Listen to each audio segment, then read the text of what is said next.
and welcome to the Canadian Massage Conference pre-conference broadcast series on Massage Therapy Radio. I'm Felicia Brown, and I'll be your host for this interview and series. This is one of several broadcasts with the presenters and experts who are appearing at the Canadian Massage Conference, brought to you by the One Concept Group, November 4th through 6th, 2011, in Burlington, Ontario, Canada. I'd like to take this opportunity to thank the 2011 Canadian Massage Conference sponsors, the Vitality Depot, Lackner McClellan Insurance, Massage Therapy Canada Magazine, Biotone, Massage Warehouse, the Registered Massage Therapists Association of Ontario, and Hand and Stone for making this year's event possible. Our special guest today is Dr. Andreo Spina. Dr. Spina and I will be talking about his 3-hour class at the Canadian Massage Conference, Functional Range Release. But first, let me tell you a little about Dr. Spina. Dr. Andreo Spina holds a Bachelor of Kinesiology degree from McMaster University. He later graduated with summa cum laude and clinic honors from the Canadian Memorial Chiropractic College as a Doctor of Chiropractic and subsequently completed the 2-year postgraduate fellowship in sports sciences. In addition to being both the creator and head instructor of Functional Anatomic Palpation Systems, also known as FAP, and Functional Range Release Techniques, Dr. Spina has authored chapters in various sports medicine textbooks, is a published researcher, and an international speaker on the topics of fascia, soft tissue assessment and treatment, flexibility training, and physical conditioning. Well, Andreo, Dr. Spina, it is wonderful to have you here today in the Canadian Massage Conference pre-conference broadcast series. I'm really looking forward to learning about your class, Functional Range Release. It's great to be here. Thank you for having me. Well, we are excited to have you. And before we get into your topic, I'm curious, why did you want to be involved with the Canadian Massage Conference? Well, I've been teaching my seminars now for many years, and I've had all types of manual therapists take them, anything from chiropractors, physiotherapists, physiatrists, and various registered massage therapists. I've always felt that as manual therapists, we all have very similar skill sets, and that my conferences or my seminars, my soft tissue treatments can be used by all manual therapists. So I figured a good way to get the word out to more massage therapists is by taking part in the biggest massage therapist conference in Canada. Well, I think you're right about that. It's a fantastic conference and a great place to connect with therapists from all over Canada. I don't know if you've been to the conference before yourself, but is there anything in particular you're looking forward to seeing or checking out at this year's conference? No, actually, this is my first year that I'll be attending the conference. I've seen the list of speakers. Many of them I recognize. So really, I'm just looking forward to being part of the experience. Maybe taking in some of the speakers, and just interacting with fellow manual therapists. Well, it's definitely a great place for networking and getting to know other people. And there is a wonderful list of speakers, so I know you're going to have a great time. It's a wonderful, wonderful conference. I was there last year and had just a fantastic experience myself. But I do want to get right into your topic, Andreo. And I know that there are so many treatment techniques and seminars available to practitioners now. What did you feel was missing from those techniques that prompted you to develop yours? Well, there was a few things that I felt were missing. The reason I developed my seminar series was really to fill in the gaps that I felt I had in my clinical practice and with regards to what I was taught during my education. I'd say the first gap that I really wanted to fill was the lack of clinical and palpatory anatomy training that various manual therapists get in school. We're all very used to learning anatomy kind of out of a textbook via a 2D model. And then we're supposed to take that information that we see in those textbooks and then apply it to our patients. And what I was noticing is that when you get your hands on actual patients, you soon realize that the kind of cartoon-like images that you see in the anatomy textbooks don't really relate to actual patients and to what actual anatomy feels like on live patients. So what I wanted to do was develop a system, first of all, that addresses those issues, that teaches individuals how to systematically locate and assess real live 3D soft tissue. The second thing that I really found was lacking in a lot of the techniques was the fact that most techniques are kind of developed clinically and then passed on from generation to generation, and then people would kind of backtrack and look for research that would justify their techniques or justify what it is that they were doing. I wanted to take a different approach. I wanted to take the most recent literature concerning soft tissue histology, soft tissue treatment, and I wanted to develop a technique out of the available literature just to make sure that we were being as evidence-based as we possibly can. And what that ended up being when I took all the literature as a whole was really a focus on fascia and the new and upcoming research regarding that amazing tissue. And I'm not talking just about the fascia that a lot of therapists think I'm referring to. Usually when you think of fascia techniques, you think of only the superficial layer of fascia that surrounds musculature or that's located right under the skin.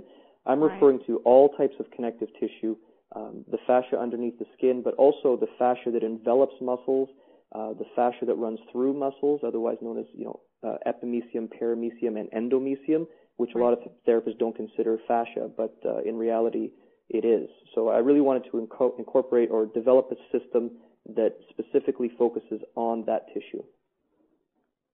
Wow. I'm taking notes as we're talking about this, and I'm thinking, wow, I don't even know what to ask, but I'll just say, from a personal standpoint, what you were suggesting about being able to locate and assess live tissue and to be able to palpate the anatomy and actually have that sort of 3D understanding of it as opposed to the book knowledge. When I went to massage school, that was one of the most valuable things we had in a class was an anatomy instructor that actually had us palpate and look at the anatomy 3D and not just through the book. And I've seen a lot of students, graduates come out of massage school here in the States where they really didn't have that same kind of understanding. So I'm excited to learn about this, to learn more about this and think it has a lot of value to it. So I know that your seminar series are divided into two components. Can you describe why that is and tell us about the first component, functional anatomic palpation systems? Yeah, functional anatomic palpation system, or FAP, is really like I was speaking of the system of soft tissue palpation and assessment. What we do is we go through and we teach the practitioner how to very specifically and accurately locate anatomical tissue, and then once that anatomical tissue is located, we try to teach how to distinguish between normal and abnormal tissue. Once again, this is a concept that's discussed a lot in the manual therapy groups, but we actually developed a systematic way of approaching finding and then deciding whether or not that tissue is normal and abnormal. And then from that, we can more specifically develop treatment protocols to kind of combat the histology that's occurring in that tissue. Now, the reason why I really use FAP as the introduction into our curriculum is, like I said, because of the general lack of clinical anatomy training, not only for myself who went through chiropractic school, but I've noticed it through with physiotherapists, with massage therapists. So first and foremost, it's to get the person able to palpate very efficiently. The other reason why I emphasize this first is because I think palpation really creates the basis for good assessment. I know when I went to school, there was a lot of influence or a lot of concentration on the orthopedic assessment and orthopedic testing, for example. What I usually tell the students is that orthopedic testing, for the most part, is used to diagnose orthopedic conditions. By orthopedic conditions, I mean kind of macro tissue injury, a muscle rupture or a ligament rupture or a fractured bone.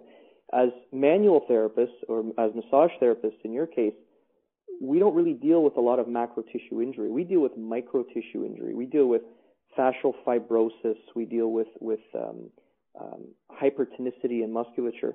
When you try to take these orthopedic tests and apply it to the kind of conditions that we see, you really don't get a good clinical picture as to what is going on in the patient. And then subsequently, it's very difficult to develop a treatment plan to treat things when these orthopedic tests, provided negative results. So FAP was the answer to that problem, and it's kind of the way that I like to look at patients, the way I like to assess them. Some of the things that are, original to that FAP system is, for example, we use reference structures. As everyone knows, anatomy is variant. So between two patients, they might have completely different orientations of muscles. Some people might have muscles, for example, a plantaris. Other people might not have that particular muscle. So what we do is we use reference structures in order that we can account for these anatomical variants. We also discussed something that I call the layering technique. The layering technique really, like I said before, it takes into account that we're 3D people. So when you're palpating the triceps surae group, for example, there has to be a different way to access the tibialis posterior, which is very, very deep, versus the gastrocnemius, which is very, very superficial. So the layering techniques allows us to kind of sink into deeper layers and then layer ourselves off of the deeper layers to get to more superficial layers, all in hopes of being more specific with our soft tissue assessment. So the way that the seminars work is there's 3 FAP seminars. There's an upper limb, a lower limb, and a spine. And each of those seminars acts as a prerequisite in order to take the functional range release treatment course, which also is divided into upper limb, lower limb, and spine. Well, that sounds fascinating, and I tell you, I'm just so glad to hear you talk about, the anatomical differences between people and really recognizing that what we treat as manual therapists or massage therapists is different and deserves a different type of assessment plan or assessment mechanism rather than the orthopedic assessment. I know that the second component, the functional range release, is different. Can you tell me a little bit more about what it is and what makes it different? It's pretty hard to describe how the FR system or functional range release system is different without actually, demonstrating what it is that we're doing or using visual, pictures or help. But I'll try. Some of the components are different. I'd say the first component is like I was saying with FAP. The people that come into the FR seminars are already very, very good at accurately palpating tissue. So right away, we don't waste time during the FR seminars in teaching people how to locate things, as they've already had that prerequisite. They've had that training, and they're very efficient at locating very specific soft tissues. Further, what they were taught in FAP was the idea of layering. And just as layering is important for assessment, it's also important for treatment. Going back to our original concept, if you're treating a gastrocnemius, it's not going to take as much compression as you would need in order to treat a tricep or tibialis posterior, because they're located on different layers. The other thing that you get from the FAP courses is what we call the tissue tension technique. So as I said, we'll teach you how to locate, but we also teach you how to assess and how to feel various soft tissue planes and how various soft tissue planes are moving. So the first thing that sets the FR seminars apart is the fact that you already have this background knowledge. So the FR seminars are spent solely on trying to take that assessment knowledge and translate it into treatment. The first difference with regards to treatment is pretty much the target tissue. Most manual therapists have this concept that what we're trying to treat is muscle. It's very muscular based. People say you have tight traps or your hamstrings are very tight. But when you think about it, muscle is simply made up of contractile proteins with an innervating motor neuron. It's never really the goal of a manual therapist to break apart these contractile proteins, actin and myosin. I mean, you can do that simply by extending your arm. The actual goal of soft tissue therapy is to break apart fibrosis or soft tissue adhesion. Now, where does that soft tissue adhesion form? It forms in the fascia. So once again, the main difference between FR and a lot of other soft tissue techniques is the target. We're targeting fascia as opposed to the targeting of muscles. A lot of people when I say that, they say, well, okay, what's the difference? I'll just say that what I'm treating is fascia instead of calling it muscle, which is not really true. It's not just a matter of nomenclature, because fascia responds to loads and soft tissue therapy a lot different than muscular tissue would. The research shows that fascia needs a lot longer in order to produce changes. So the forces that we impart onto the fascial tissue, we have to hold those forces for a lot longer periods of time in order to actually change it. So in the FR system, we emphasize longer tissue holds. We emphasize end range treatments, so not treating muscles while they're shortened, but treating them while they're lengthened. And in addition to that, we're also thinking in terms of fascial layers. So we really emphasize trying to separate fascial layers that are adhered to one another, which really is the goal. We're trying to get tissues to move better and more functionally. So the target tissue is another difference. To make this answer even more complicated, the other thing that we emphasize is what I refer to as overcoming the neuromuscular barrier. Now, what does that mean? When somebody has soft tissue injury, automatically the nervous system is going to heighten or increase the neural drive to that tissue. So the muscular tissue will contract around the injured area. Right. Now, what does that mean? That means that when we go to do a soft tissue technique, let's say we're doing a myofascial release, when we shorten the person's tissue and then treat them as the tissue's lengthening under our finger, are we really achieving the end range of that tissue's motion? Well, no. All we're doing is we're able to achieve the end range that is allowed for by the nervous system. So another component of the FR technique is a way to trick the nervous system into allowing us more ranges of motion, and in so doing, we're able to further access levels of soft tissue or fascial fibrosis. So to sum it up, we trick the nervous system into allowing more range so that we can later treat that new range, that further range of motion, and get a better release from the soft tissues. Wow. I'm really curious about this now. I'm thinking I've got to get a session of this and see exactly what it's all about. Mm-hmm. Now, you describe on your website that the functional anatomy seminars include training in tissue assessment, treatment, rehabilitation, and conditioning. How do you incorporate or present all of those components? So the assessment component, as we described, is really the FAP. It's the specific system of anatomical palpation. From that, we go into the further assessing the quality of movement in that particular tissue. So like I said before, we really emphasize feeling the fascial planes, feeling how the fascial planes slide past one another. So that's something that you get when you take the FAP courses. With regards to treatment, which we get in the FR release courses, that's when we really emphasize, taking the assessment findings, taking a finding of fascial fibrosis between one tissue plane and another, and we teach how to release that fascial fibrosis in order to normalize the patient's movement pattern. Now, if you're going back when I was talking about overcoming the neurological barrier, that's when we get into the idea of rehabilitation. In order to overcome the neurological barrier, we use a technique which is referred to as progressive angular isometric loading, or PALS as the acronym. So, like I said before, what PALS does is it utilizes isometric loading in order to trick the nervous system into allowing us further ranges of motion. It would be similar to like a PNF or a PIIR technique. Okay. So by using that and incorporating that during the treatments, not only are we increasing the range of motion, but we are also helping to prevent neurological inhibition in the tissue that we're treating, because we're teaching the muscle how to contract. Unlike PIR or PNF, we don't just get the person to contract and relax. We actually get the person to contract and hold contractions for prolonged periods of time in order that we can start to strengthen the newly acquired range of motion. So that's the PALS, what I call PALS level 1 and level 2.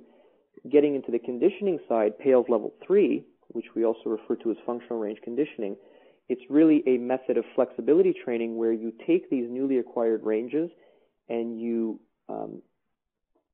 do a particular type of exercise which will strengthen those new ranges. So not only are we expanding the person's range of motion during treatment, but we're assigning conditioning exercises so that the person can really strengthen those newly acquired ranges, and in so doing, we'll be able to incorporate those ranges of motion into their everyday movement.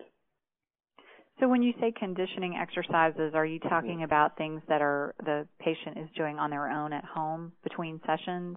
Absolutely. So there's conditioning exercises with PALS level 3 that the patient can do on their own. So these would be assigned exercises. And there's also situations I have in my clinic where I have a lot of my athletes come in to have conditioning done with the therapist. So the PALS level 3 is really can be summed up as stretching the patient but incorporating contractions during the end range of motion. And like I said, we're trying to strengthen the end range of motion. So that can be either in office or at home via assigned exercises.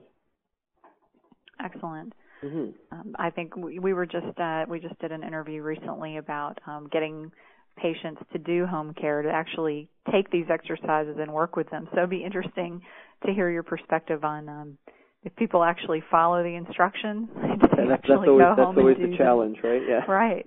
Yeah. Well, that's one class you may want to sit in on. That's going to be with Doug Alexander, if you have a chance, his home care class. Yeah. I've heard of him, yep.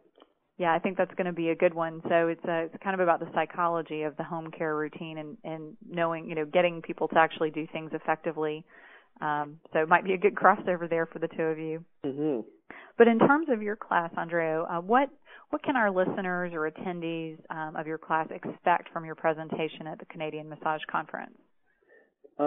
Really what I want to do is I want to give an overall introduction to all of the systems that I was discussing. So I want to describe FAP in further detail, what it is, why it is that we concentrate so much on palpation.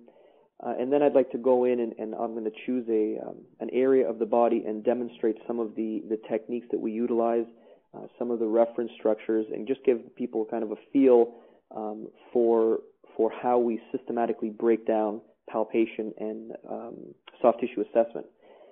Then I want to do the same for FR. So we'll take the exact same area of the body. I'll describe the FR technique. I will discuss some of the literature that I use to develop the technique, and then we'll take that area of the body and we'll demonstrate some of the FR protocols for both treatment as well as for rehabilitation. So coming out of it, the person will at the very least get the perspective as to how we developed these seminar series, why we developed them, what was the background with regards to the research that prompted us to develop these seminars, and then they're going to take away some assessment techniques and some treatment techniques in the process. Excellent.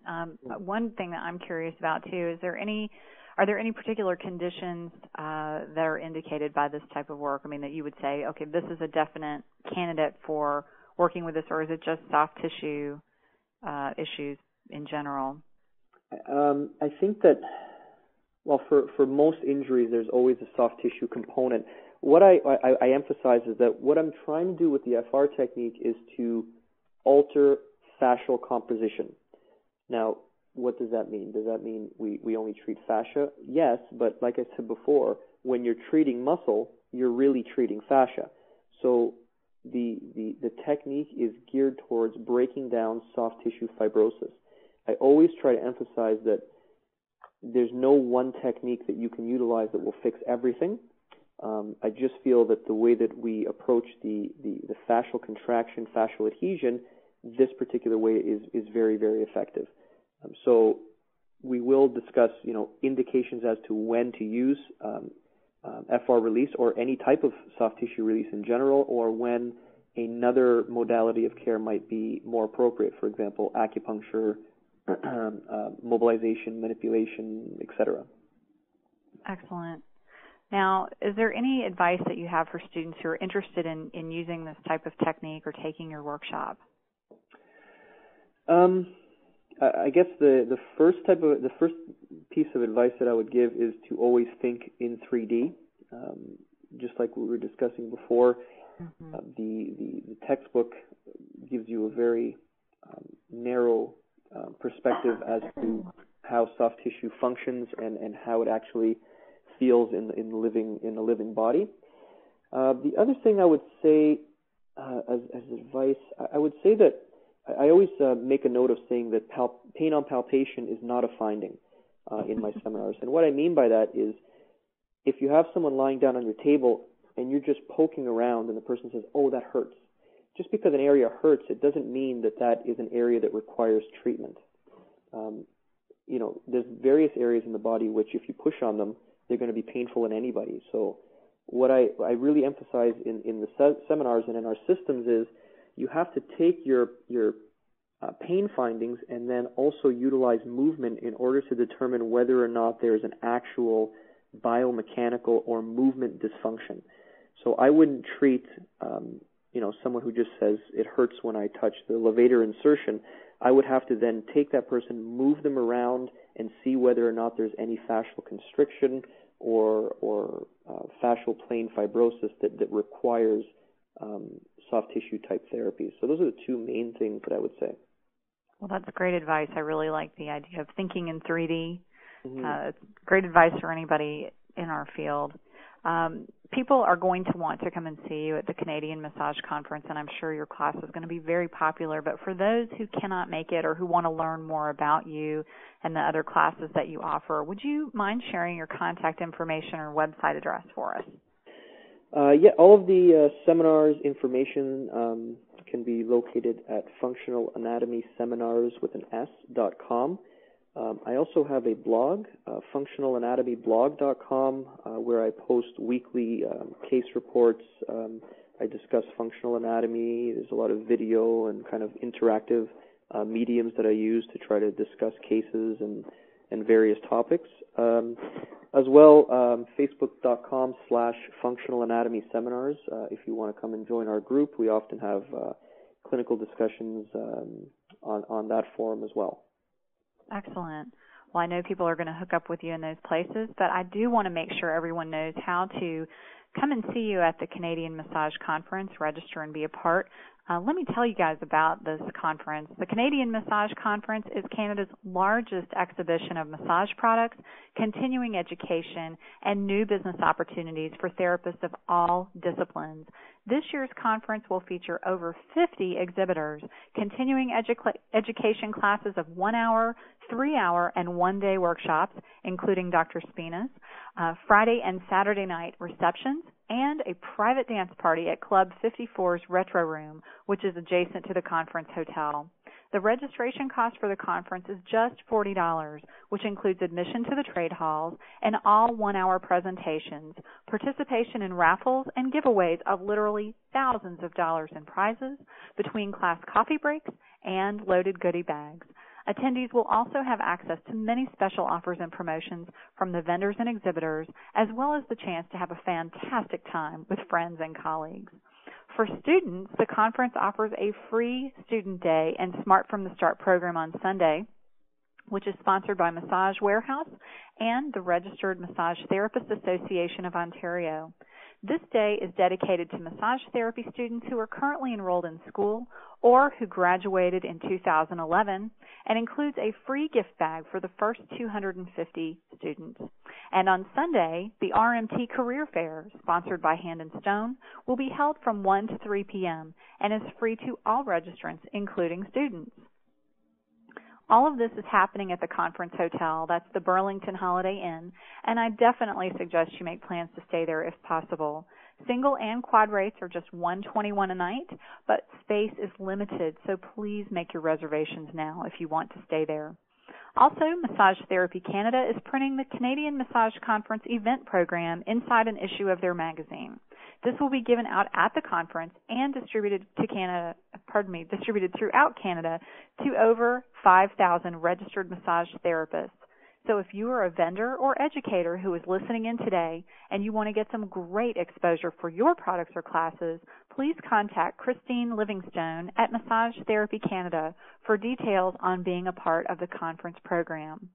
Now, if you're ready to register for the Canadian Massage Conference, November 4th through 6th in Burlington, Ontario, Meet Andreo and the other amazing presenters at this year's event. There are now 2 ways to do so. First, you can register online and pick your courses instantly at the official conference website at www.canadianmassageconference.com. You can also register by phone. Your call is free, and operators are waiting at 877-387-9111. That's 877-387-9111. We also invite you to stay connected with us on Facebook at facebook.com/Canadian Massage Conference. Again, the 2011 Canadian Massage Conference is made possible by all of our wonderful sponsors. Thank you so much to the Vitality Depot, Lackner McClellan Insurance, Massage Therapy Canada, Biotone, Massage Warehouse, the Registered Massage Therapists Association of Ontario, and Hand and Stone. I hope after today's broadcast, everyone listening is ready to come to the Canadian Massage Conference and register for the 3-hour class, Functional Range Release, with Dr. Spina. Andreo, thank you so much for taking the time to be with us today and for sharing your knowledge with everyone. I'm really looking forward to meeting you in Canada and having you at the Canadian Massage Conference this year. Well, thank you so much again for having me, and I am very much looking forward to it as well. Wonderful. Everyone, this is Felicia Brown, and on behalf of everyone from the Canadian Massage Conference and Massage Therapy Radio, I want to thank you for tuning into this broadcast of the Canadian Massage Conference pre-conference broadcast series. Please remember to tune in each Monday through October 31st for more interviews and to visit massagetherapyradio.com for replays of all the interviews in this series. We look forward to seeing you in Ontario in November. Please also consider joining us for the American Massage Conference, April 20th through 22nd, 2012, in San Diego, California. Thanks again for tuning in, and have a fabulous day.